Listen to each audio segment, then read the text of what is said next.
सकते न जाने कहाँ से तुम्हारे महल के करीब आ गया। बता दो कन्हैया सुधा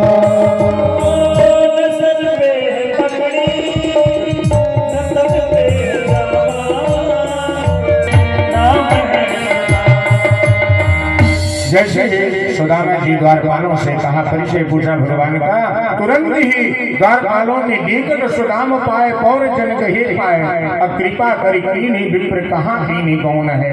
तुरंत ही द्वारपाल जाते हैं, अरे महाराज पाए लागो जाकर के सभी द्वारपालों ने किया और सुदामा जी ने कहा जाकर के मेरे हरि से मेरा परिचय बता दो जिस प्रकार से मैंने कहा है।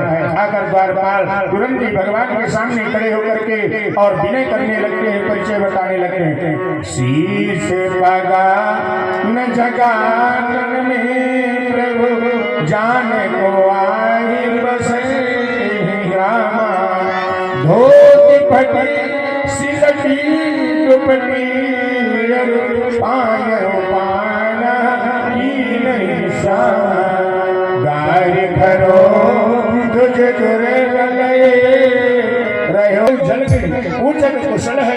जाकर के भगवान और सुदामा जी से लिपट करके और पूछने लगे, हाँ मित्र कहते हुए भेंट करने लगे।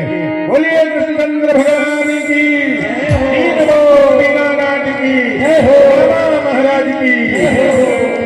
उन्हें लेकर के आते हैं, विप्र बोल विपदा में मोही पहचाने को, जैसी तुम करो ताके सो ऐसी। भगवान लाकर के तुरंत अपने मित्र को मिलते हुए कलश से अपने आसन में बिठाते हैं और तुरंत ही रुक्मिणी आदि देवियां दौड़ करके जाती हैं, लोटा में जल भर उनके चरणों को पकड़ते हैं। चरणों को पकड़ करके क्या देखते हैं, ऐसे बेहाल बेमाई न सो, ऐसे बेहाल बेमाई न सो, पागे घंटा के जाल लगे पूनी झोए,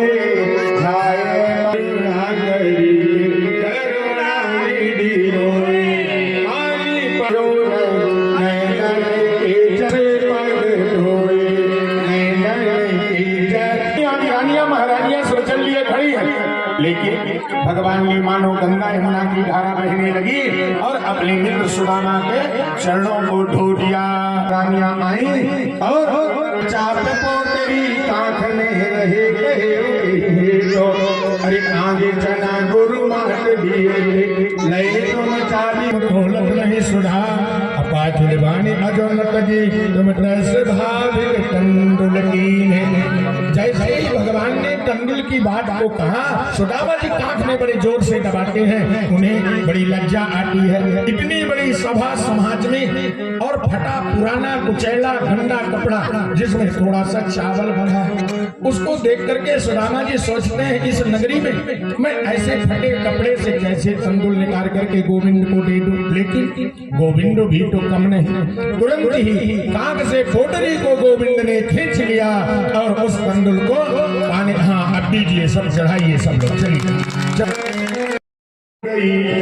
पर ऐसी ना होए अभागी तेरे भवन में नित्य द्वादशी होए। अब तुम्हारे यहाँ दिन द्वादशी होगी, अब एकादशी जब चाहोगे कभी होगी। हमेशा प्रसाद बनेगा, हमेशा भंडारा होगा। इस प्रकार से भगवान तुरंत ही अपने मित्र सुदामा को आशीर्वाद दिया और जिस प्रकार से रात्रि में जल बरस जाता है, बंदी बंदे भर जाते हैं, उसी प्रकार से भगवान ने आज सुदामा जी को चकाचक कर दिया। जिस प्रकार द्वारकापुरी बसी थी, उसी प्रकार से सुदामापुरी का भगवान ने निर्माण कर दिया और सुदामापुरी के नाम से विख्यात हो गई।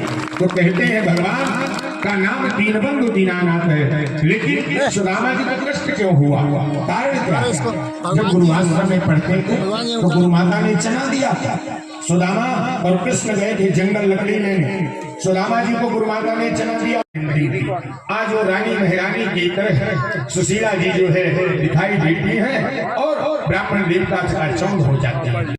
आशीर्वाद देता हूँ और जो हमारे साउंड सर्विस वाले भैया इनका तो गजब का ही साउंड है, क्या बताऊं, जितनी बड़ाई की जाए क्या। बीच में नहीं कहना पड़ेगा कि तुम्हारा साउंड थोड़ा तेज करो कि धीम करो, शुरू हुआ है तो अंत तक जो का त्यों साउंड रहा। तो इनको भी आशीर्वाद दूंगा कि जहां भी रहे ऐसे साउंड सर्विस बढ़िया एकदम टनाटन रहे। और हमारे संगीत कलाकार ये भी तो इतने गजब के वादक कि क्या कहूँ, इतने सुंदर सुंदर भजन गाए कि सबको भजनानंदी बना दिया। आधा पे सुनता तो बिल्कुल भजनानंदी हो जाएगा। और हमारे पंडित जी लोग जो थे ऐसा माला जपा कि हमारे मनोज भैया को माला माल कर दिया है। इतना बढ़िया श्रोता जी हमारे जो थे, इतना बढ़िया कथा सुने कि एकदम सारी व्यथा समाप्त हो गई, जबकि तैयारी थी कि अब ये लगता है कि गड़बड़ हो जाएगी। लेकिन ऐसी भागवत की कृपा, जब यहाँ से मुझे फोन मिला कि ये अब जाने वाले हैं, मैंने कहा कहाँ जाने वाले, बोले वैकुंठ जाने वाले। मैंने कहा अभी नहीं जाएंगे, नारियल रखो भागवत के नाम से, और अक्षय तृतीया आपको बैठती होगी, उसी दिन से मैं भागवत सुनाऊंगा। तो आकर के देखिए कि आज 7 दिन की कथा को इन्होंने अनवरत श्रवण किया और बढ़िया आनंद से प्रसाद भी पाए और कथा भी सुने, कोई किसी प्रकार की तकलीफ नहीं। इसलिए ये हमारी भागवत ही सारी बाधाओं को दूर करती है। व्यक्ति को विश्वास होना चाहिए। जैसे कोई डॉक्टर हमें गोली देता कड़वी होती है, लेकिन उसका फल कितना सुंदर होता है, बुखार उतर जाता है ना।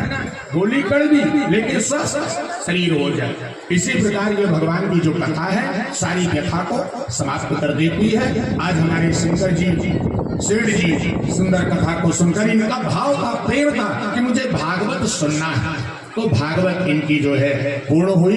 इसलिए अब मैं अपने सभी सयानों से, बुजुर्गों से जो भी है, क्योंकि संसार में देखिए माता पिता बहन और बेटी, इससे बढ़कर के कोई रिश्ता है ही नहीं। मैं भी सबसे आशीर्वाद चाहूंगा कि इसी प्रकार से अनवरत हमेशा जहां भी भगवान की कथा हो, इसी प्रकार अनवरत निर्विघ्नता पूर्वक 7 दिन पूर्ण हो। क्योंकि आजकल कलयुग में सबसे बड़ी दक्षिणा है कि 7 दिन की कथा निर्विघ्नता पूर्वक संपन्न हो जाए, किसी प्रकार की विघ्न बाधा ना आए। और भगवान ने कृपा भी किया। देखो चारों तरफ कहीं हवा चली, तूफान चली, पानी गिरा, लेकिन आपके इस ग्राम में यज्ञ पंडाल में कहीं भी किसी प्रकार की कोई बाधा नहीं आई। और आप लोगों का ये सबका आशीर्वाद है कि आज सारा कार्य संपन्न हुआ। सब लोगों को मैं आशीर्वाद देता हूँ। और इसी के साथ सब लोग ये जो तंदुल है चावल सुदामा जी का प्रसाद, वो मुझसे लेकर के आरती करके ही प्रस्थान करेंगे।